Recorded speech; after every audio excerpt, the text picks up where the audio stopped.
The Weakest Heart by Ariel Lawrence. You should have killed her. My brother settled 2 cubes of sugar neatly in a slotted spoon suspended on the fine lip of his teacup.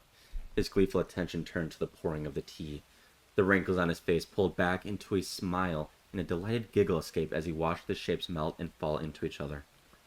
Unable to flee, the last remnants of sweetness collapsed under the dark brew. Lady Sophia will not be a problem, I said. Stevan batted a hand in the air, annoyed. Today, maybe, but tomorrow? Emotions fester if left unchecked, sister. He looked up at me, questioning. Better snuff the spark before it sets the house on fire, no? I've spoken to the Arvino's principal intelligencer. Your intelligencers and your deals. I still say she betrayed her house and should pay for it with her life. There may come a time for that, I said, softening my tone. But I've made the agreement. Dalbert will see she stays out of trouble. She is his responsibility. My part in the discussion was over.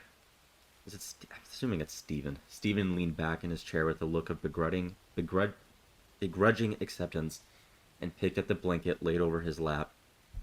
That man could use another pair of eyes installed in his head, Stephen harumphed quietly. In Stephen's view, it was never about the pursuit of a solution, just the end result.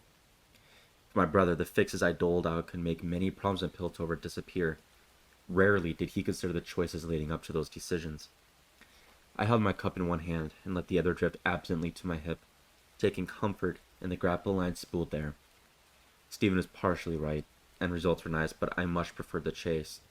I watched Stephen through the steam of my drink. He pursed his lips as if deciding something. The pressure whitened the skin on his chin and highlighted the age spots that crept up past the silk wrapped around his neck. There's something else, I said.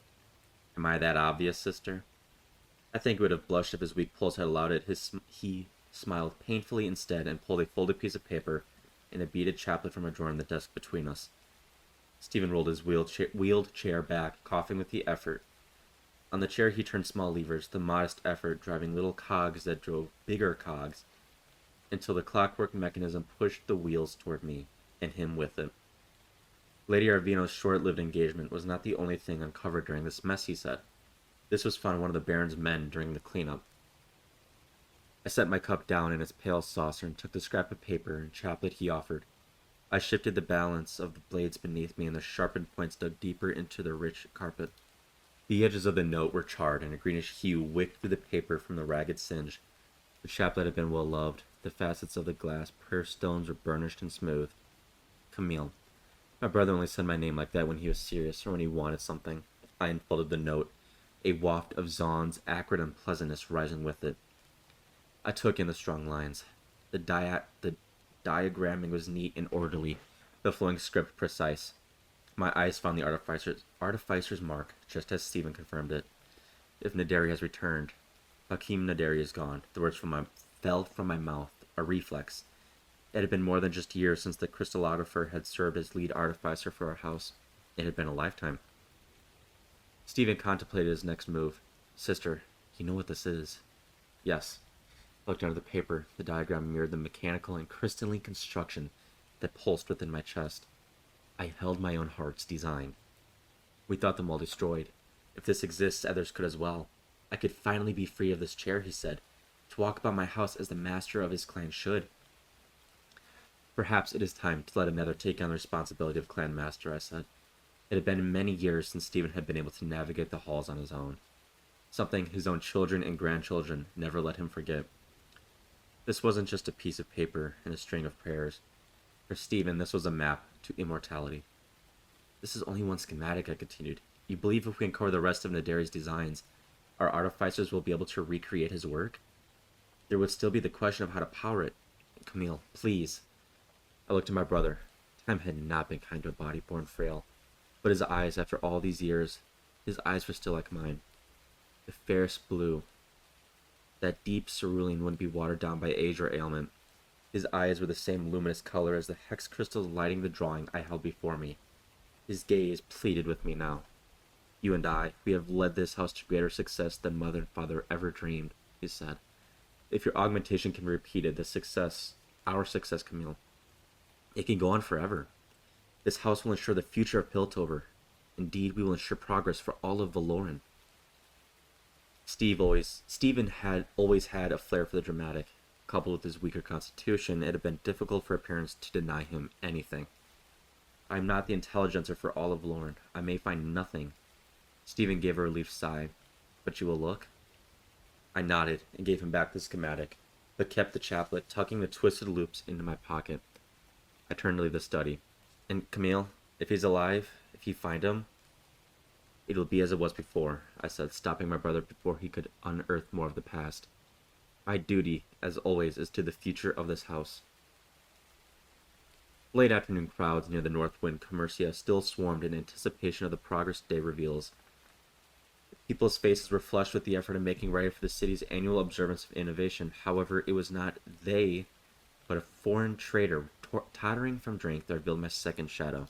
By an Ursen's frozen teeth, the trader said. Frustrated with the press of the crowd, he pushed away those who had stopped to assist him. I need no help. Piltover's worker bees thrummed around us, all except for one blonde drone at the edge of the square. I kept her in view as I leaned down to the trader in front of me. Then get up, I told him. The Freljordian looked up at me. His annoyance had him reaching for the carved tusk dagger at his waist. I met his glare and watched it slip down past the hex crystal on my chest to my bladed legs. The man released his grip on the knife. There's a good boy, I said. Now get out of my way. He nodded dumbly. The trader backed away, and the mercantile hive mind of Piltover broke and reformed around him as he stumbled his way across the street. Only my shadow escort remained still, watching me from a distant market stall. I continued through the crowds, the people parting easily before me.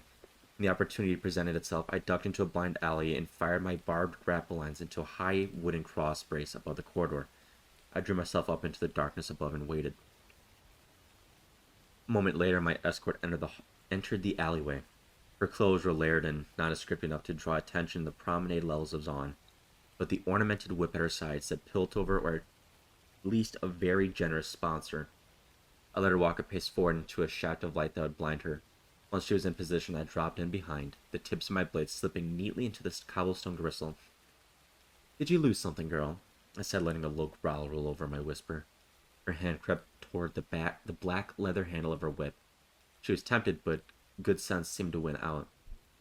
Is this Nyla? It seems I found it, the girl raised, opened her hands to her shoulders. I bring a message. I arched an eyebrow. From your brother, ma'am, she said. Stephen's drama was going to be the death of someone if he wasn't careful. Give it here. The girl kept one hand up, and used it to pull a small note from her tightly cuffed sleeve. The wax seal carried the fair sigil and Stephen's personal mark. Move more than an eyelash, and I will slit your throat, I said. I opened the note. I could feel my annoyance rise like a fever.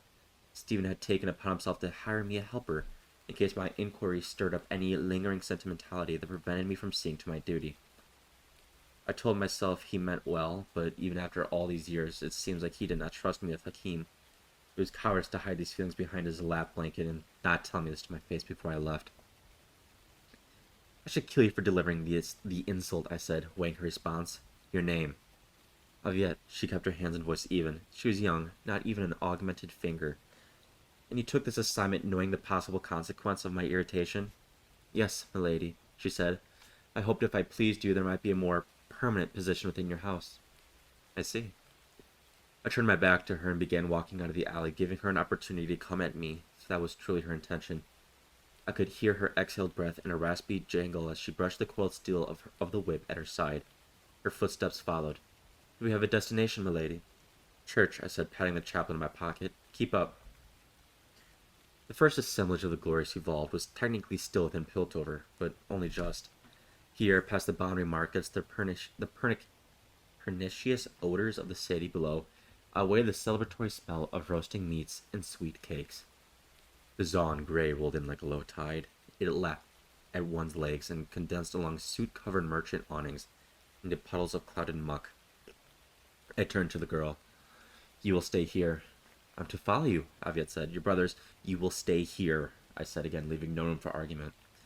My patience for my brother's gang was thinning.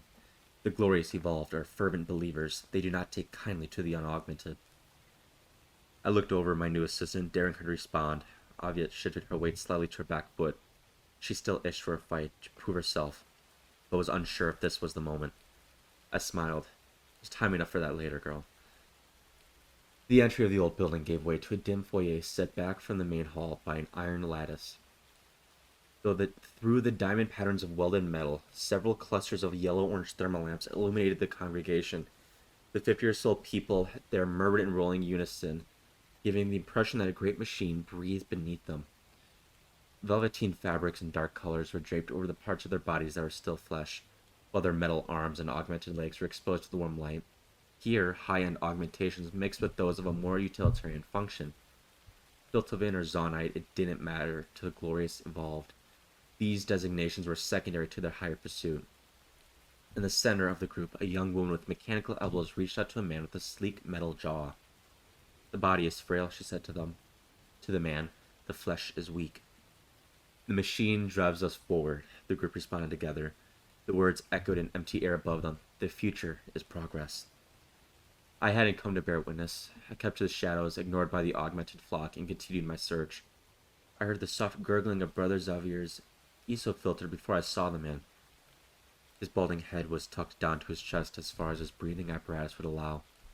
He was kindling a few spark lights on the corners of the side chapel's altar. Watching over him was an imposing figure outlined in cold lead and frosted glass. The Grey Lady, holy patron of the glorious evolved. The stained glass window glowed from within, lit eerily by the arc lamps outside. I approached the shrine. There were jars of organs, single eyeballs floated like pickled eggs. Bundled offerings were wrapped in linen, some of it fine, some of it oily and ragged. A few flies buzzed among the discarded pieces of the congregation. One of the wrapped bundles moved. A little plague rat poked its nose out shortly after, daring me to take away its prize. The gauze of the newfound treasure caught on the edge, and the rest of the bundle tumbled away, revealing a desiccated finger. The rat scampered down, but Brother Xavier shooed it back into the darkness. "Camille," he said. I could hear the smile in his voice underneath the wet burble. "Have you come for contemplation?" "Information, brother." I pulled the chaplet from my pocket, the glass beads tingling with the wire chain. Brother Xavier turned his face to me. His eyes were also under glass, magnified like those in the jars, although unlike those, his darted with life. I handed him the chaplet. "Where did you find this?" He shook his head as he inspected it and then clucked his tongue. "Never mind, I should know by now not to ask those questions." He went back to avoiding his votive lights. Bet went back to attending his votive lights. Several weeks ago I met a man carrying this. He came to light a spark and ask her favor for the coming Progress Day. Brother Xavier nodded toward the figure depicted in the window. The Grey Lady's cloak was a mosaic of ash-violet glass, oxidized cogs, and blackened pistons. Her epithet was often invoked with an inventor felt at a loss due to inability or failure. Hers was a blessing that often required sacrifice. He had the tanned skin of the desert dwellers, older than the usual foreign apparentus who pursued the auditions, Brother Xavier continued. "Do you know which clan he sought?" He said he was staying at a payhouse near Clan Arvino. The factory hum of the congregation fell away. This evening's testifying is over. My duties call. Brother Xavier patted my hand. He gathered his dark robes and made his way back to the main hall, leaving me to my contemplations. Hakim returned, but had not sent word. Not that the last conversation we shared had detailed how best to reach one another. I picked up the brittle finger from the floor and placed it back with the other offerings. It annoyed me, the idea of him petitioning like an ordinary apparenta. Hakim was spheres above Clan Arvino's artificers through the cut-glass triangles and diamonds of the side chapel's window. I could see Aviat standing beneath the street lamp. She was still following orders. For the moment. My indulgent silence was broken by a shuffling scrape, small, but much larger than a rat. I felt the hex crystal in my chest vibrate in anticipation as I turned to face the threat. "Are you her?" a small voice asked. From the darkened corner near a metal bench, a little girl stepped forward. She could not have been more than 6 or 7. "Are you the Grey Lady?" she asked again. Closer now, my hex crystal pulse slowed, lighting her face in a soft blue glow. In one arm she carried a bundle wrapped in gauze, all too similar to the one stacked behind me. The opposite sleeve of her dark dress hung empty. Balanced as I was, I towered over her. I knelt down, bringing my face to her level, and gently touched the metal bench to arc some of the crystalline energy off my fingers. The girl watched the anxious spark reflect in the polished metal of my blades. "Did you give up your legs for Progress Day?" she asked. The Glorious Evolve celebrated the old Zonite tradition of sacrificing something personal for Progress Day in the hopes the next iteration of invention would be better. It was a practice that could be traced back to the old days of the city, when the people of Zon had to face rebuilding their lives after the devastation of the incident. The wealth and growth of Piltover on top of those scarred ruins served as evidence to many that the tradition had merit. I looked at the little girl. It was not my legs that I had given up on a Progress Day long ago, but something far more dear. I chose these, I said, because they better serve my purpose. The girl nodded. The blue light between us had dimmed, but I could still see the black spider veins and the little fingers that clutched her bundle. It was rare for the blight to affect one so young in this part of the city. The Glorious Evolved often took in the sick, seeing the removal of dying flesh as a key to transforming a person's life and faith through technology. Brother Xavier said it gets easier, she offered. It does, I told her. The Physicker? I don't know how to pronounce that. Assuming Physicker. Contending her had been remiss his duty. The girl should have had both arms taken at once. I'm sure the surgeon explained away that lack of courage when holding the knife as a kindness. But waiting would do the girl no favors. If she did not have the other arm cut away soon, those spider veins would creep closer to her chest, eventually blackening her heart. The chances were slim she would live to see the next Progress Day. The young girl bit her lip, hesitating before the next thought. In that moment, my eye caught Uma through one of the larger stained glass panels. I stood and watched several dark shapes approach. Aviette was no longer alone. I stepped into the dim corridor to make my way outside. Do you miss them? The little girl called out. I didn't turn back. I knew the girl's hopeful face wavered like the row of sparklets on the altar. I knew because I remembered my own trembling doubt. So many years ago, Hakim had demanded of me a similar question. My heart, him, would I miss any of it? I touched my hex crystal augment, assuring myself it still vibrated evenly. Just to the right of the fairest sigil's angular engraving, I felt a small, fluid lettering. It was the mark of Hakim Naderi. No, I lied. Aviette was ready to fight, her blonde hair lit up like a halo under the streetlight. There were 5 men circling her like dock sharks. Their utilitarian augmentations cut jagged shapes in their silhouettes. Give us that pretty thing, maybe we won't kill you slow-like, the smallest one slurred loudly, eyeing the whip in Aviette's hand. All the vexations of the day compounded, from Stephen's brotherly chiding to my new unnecessary companion, to the thought of Hakim having returned. I could feel the pent-up energy crackle down my spine, impatient to find release. A pompous miscreant and his dog-eared crew would do nicely. You didn't say please, I called out. The mouthy one with the twitching nose looked up. Hey, boys, he said. No worries now. Looks like there'll be more than enough to go around. Nice of you to join us, my lady, Aviette said. Yes, we was about to indulge in a little Progress Day remuneration, one of the big ones of the copper augmentation said. His twin-sized partner tugged the brim of a dirty woolen cap over his fluid-filled eyepiece and sneered, Your Grace. My arrival had distracted them, allowing the stroke to become lopsided and a small breach to open. It was more than enough. Speed and decisive thinking have always been my most cooperative allies, and I sprinted in toward the break, catching the lanky one across the shoulder with a long sweep. My bladed leg cut through the dirty tweed, a line of darker red blossoming quickly in the cloth. But it was the arcing blue of the subsequent hex crystal energy that knocked him unconscious. The chubby one and the one with the stump accent took to Aviette while the tall ones approached me. I let a dark smile spread across my face. After so much contemplation, this was exactly what I needed. My 2 dance partners were not amused. Both had heavy-set shoulders, as thick as the double bells that rang over the iron sand commercia. They still had not decided who would approach first, and their indecision was my opportunity. I would take them both. I stepped in toward the one with the eyepiece, letting my back leg rake down the coiled tubes of his copper-plated brother. He had misjudged my reach and scrambled to reconnect the sliced hoses to his sputtering chem pump. A low swipe rendered his partner's legs useless from the knee down. I waited a moment for the copper one to come back with his working arm. They always thought they could outmaneuver the second strike. They were always wrong. Now collect your broken bits and get out of my sight, I told him. His brother was already limping into the shadows, his worthless leg dragging in the muck. The metal of Aviette's whip rang out in the alleyway.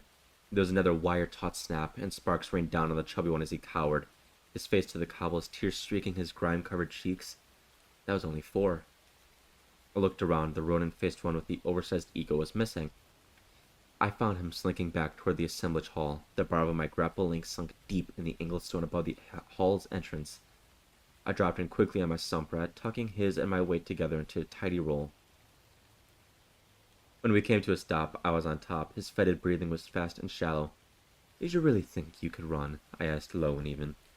His head shook out a terrified no, but his greasy hand fingered a stick knife at his belt. He squinted from the blinding radiance of my hex crystal so near his face. He was desperate to drive the knife into my thigh, anything to get me away from him. "Go ahead," I whispered. His eyes widened in surprise, but he didn't let my permission linger long. The tip of his knife pierced the dark leather but went no further, stopped by the metal of my leg.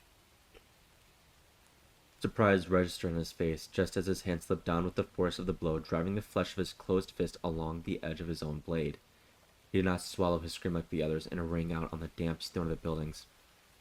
I looked up as it echoed from the assemblage hall. The stained glass window of the Grey Lady towered above us. A small face was pressed to the colored glass, watching. I leaned in and let the blade of my knee almost kiss the fluttering pulse in the neck of the man beneath me.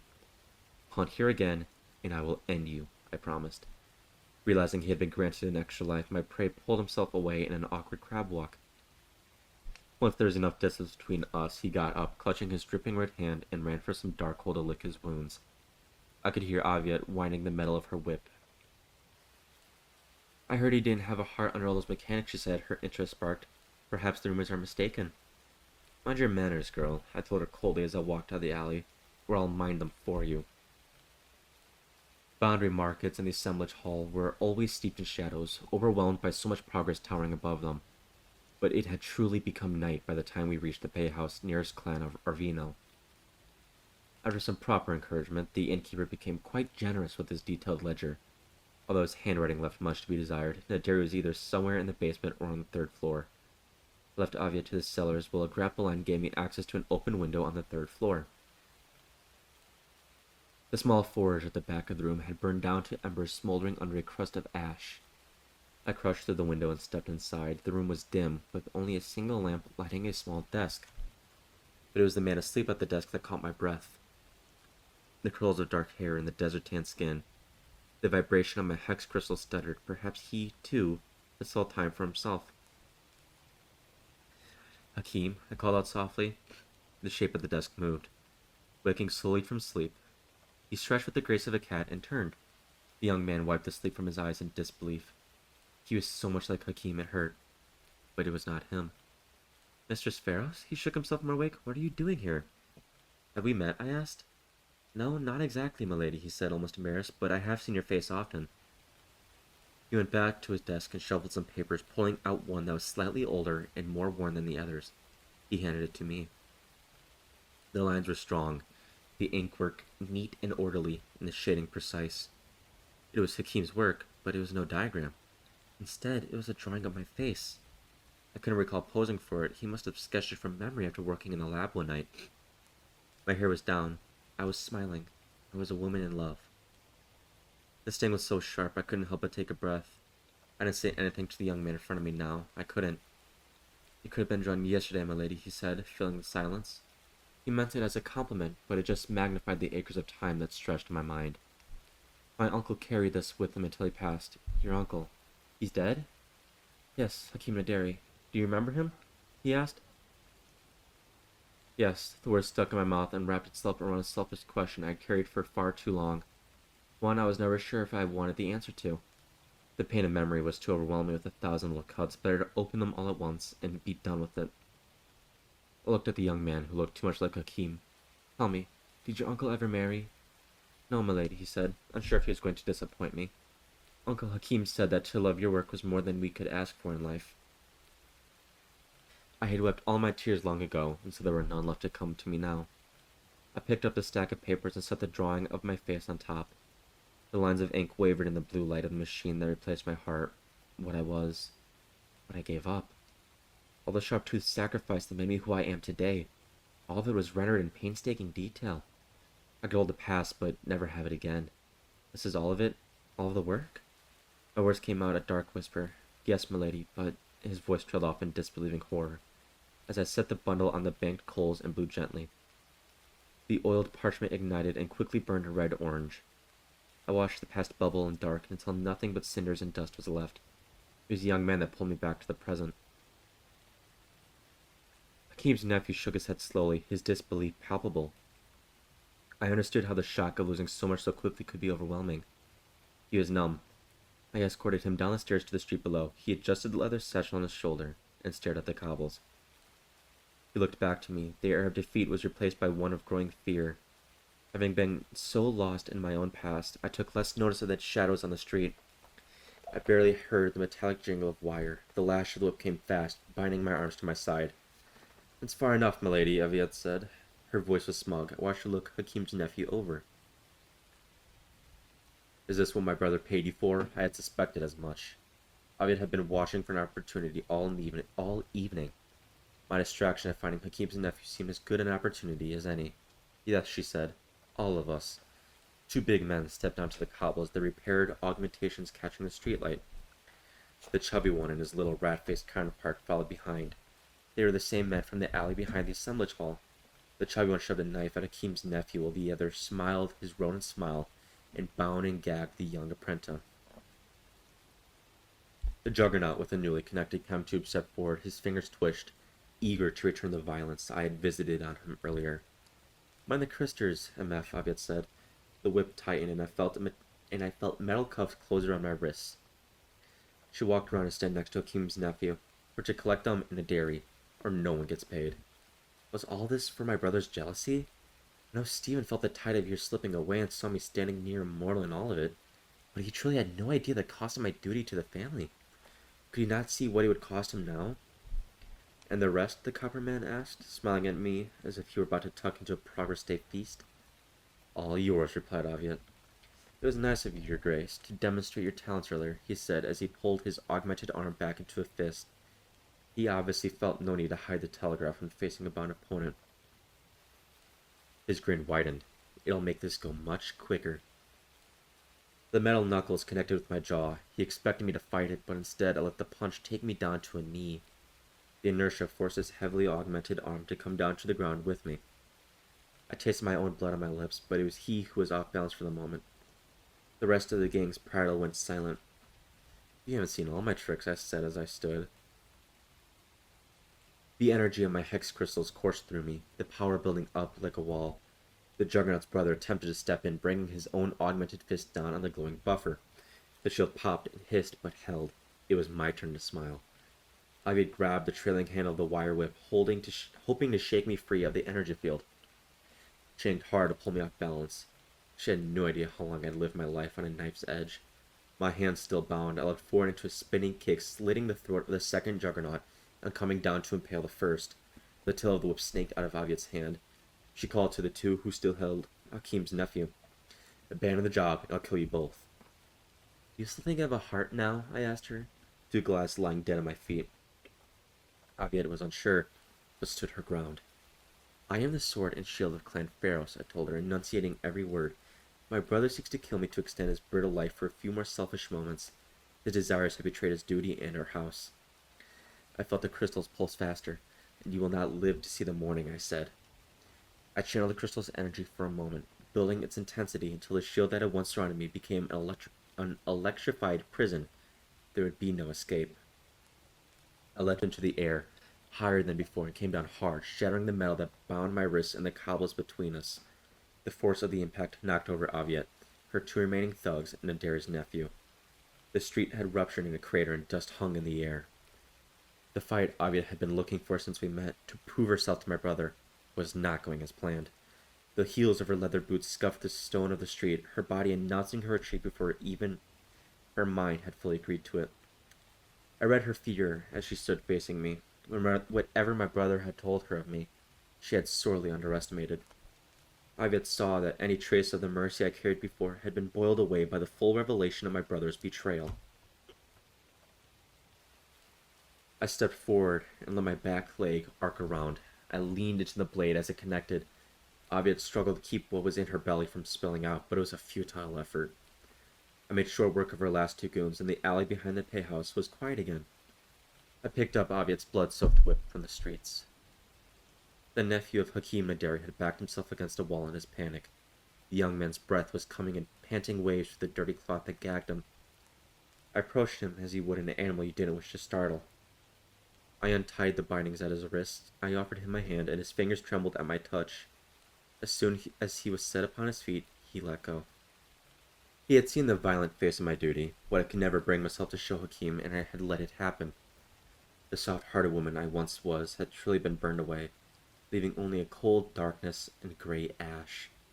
The test, he said, his chin quivering with a different kind of terror. The reality of the evening was coming to bear as he realized none of this was a dream. What am I to show the artificers tomorrow? You studied under your uncle? Yes, he taught me everything but the designs. Hakim's nephew knew his options. Either come to work for me or give up his life's work. My position as intelligencer would not allow the knowledge he possessed to fall to another house. In his frightened eyes, I saw his innocence of the world sacrificed. I was a murderous savior and a dark protector. In this moment of cruel understanding, I had become his grey lady, a steel shadow to be feared and venerated. You will build them better tomorrow, I said. Unable to process his thoughts into words, he nodded his head and stumbled into the night. I prayed he would rebuild his resolve before the dawn.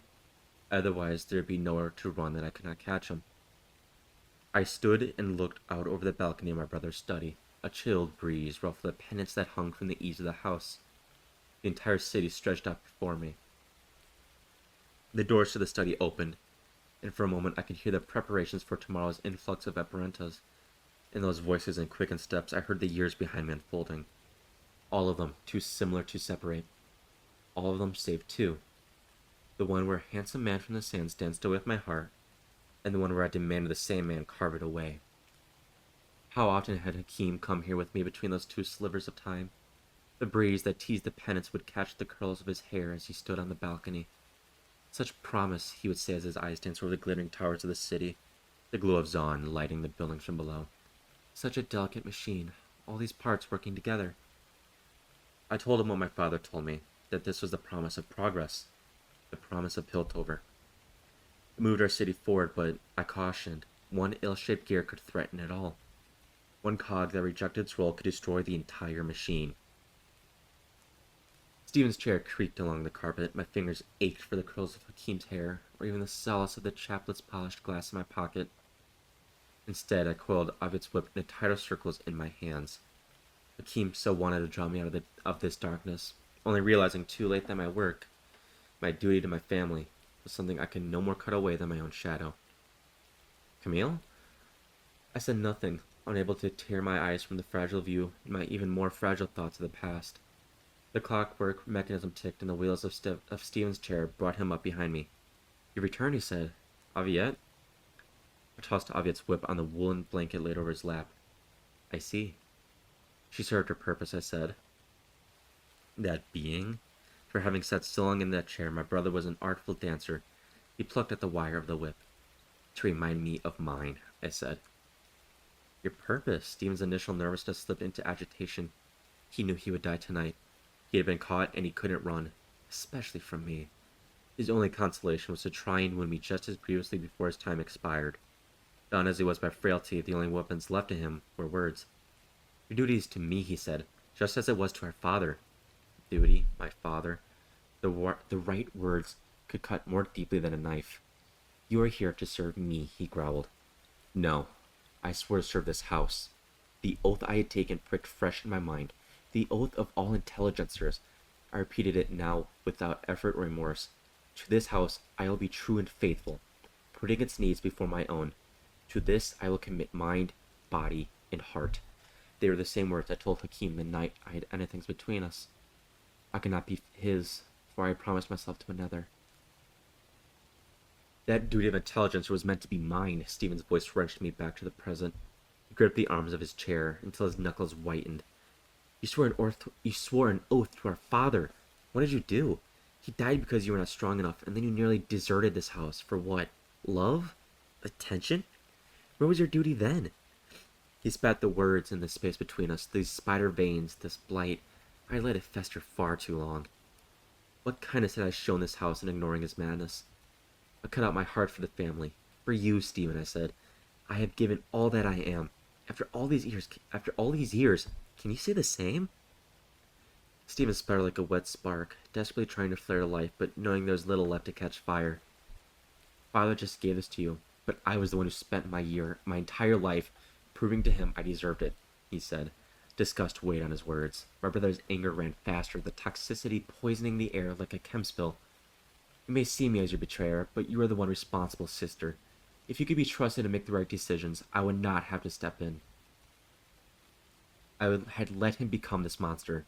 I tolerated his grim plots and motivations, all because I was unwilling to face a future without him. A future where no one remembered the woman I was. If I had been stronger in my resolve, I could have ended this years before. I chiseled away parts of myself, but in all that time, I never had the courage to cut away the piece I knew would blacken our house. That night, I would have run away with Hakeem, if you had not made the effort to remind me of my duty, I said. He had come to me, bloody and broken, forcing me to confront reality where I had abandoned my charge. Even when I discovered the truth years later that he had been behind his own attack, I had been relieved. On the brink of a decision clouded by sentiment, my brother had given me the hard push that let me separate honor from emotion.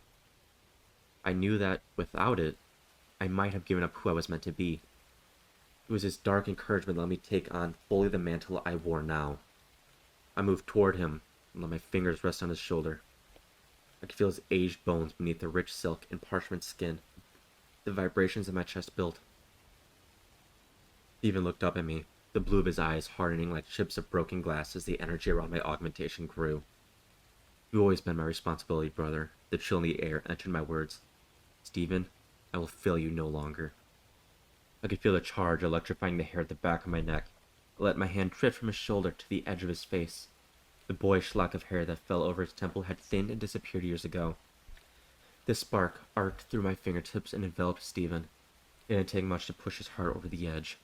The atrophied muscle that drove my brother to such dark places finally seized in his chest. His eyes closed, and his chin sagged in my hand. The vibration of the crystals on my chest slowed to an even rhythm. I turned back to face the city. Tonight's cold would settle in her metal bones, but tomorrow she would continue to push forward, to pulse with life, to progress. Such a delicate machine.